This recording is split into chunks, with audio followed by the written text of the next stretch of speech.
Momen mahasiswi ini membuat politikus kena skakmat. Nama saya dari kampus mana? Saya Yuliana Yoko Tamela, angkatan 2024 dari Universitas Pancasila. Apa yang ada di benak Anda soal ini? Siapa? Tamela. Panggilnya siapa? Yoke. Yoke, oke. Yoke, apa yang ada di benak Yoke di sini? Ya. Menurut saya sempat mungkin terpikirkan di benak saya ketika pembahasan segmen pertama mengenai WUS membuat bangga anak-anak muda. Tapi menurut saya pribadi WUS tidak berperan banyak sama anak muda, Mas. Kenapa? Karena yang bisa merasakan WUS hanya orang-orang tertentu dengan kalangan-kalangan tertentu. Sementara untuk WUS itu bagus berada di Asia Tenggara ketiga, Indonesia sekian-sekian. Tapi menurut saya itu mendoktrin anak muda untuk bergaya dengan hutang. Membeli barang branded dan memotong kartu kredit setiap bulannya.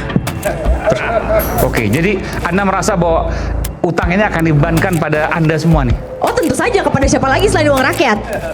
Betul. Anda nggak rela bayar utang 4 triliun setiap bulan plus bunganya 2 triliun, artinya 6 triliun setiap tahun, mohon maaf, untuk WUS ini?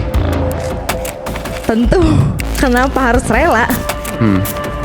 Betul dong. Sementara Anda tidak pernah menggunakannya. Bukan hanya sekedar tidak pernah menggunakan, tapi banyak rakyat kecil yang tidak punya benefit untuk itu.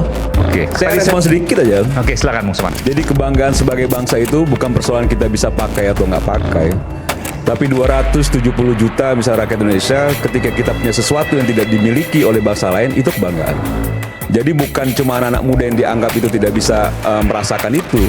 Mungkin hampir mayoritas masyarakat Indonesia tidak merasakan juga. Tapi sebagai bangsa, bahwa kita selama diri kita sebagai warga negara Indonesia patut juga bangga yang tidak dimiliki juga oleh bangsa lain. Itu soal kebanggaan gitu. Saya lebih Jadi berbangga. tidak linier dengan sesuatu yang misalnya saya tidak bisa merasakan, jadi saya tidak bangga. Enggak Baik, linier. menurut saya lebih berbangga ketika melihat rakyat Indonesia hidup makmur dan terjamin. Ya itu soal lain.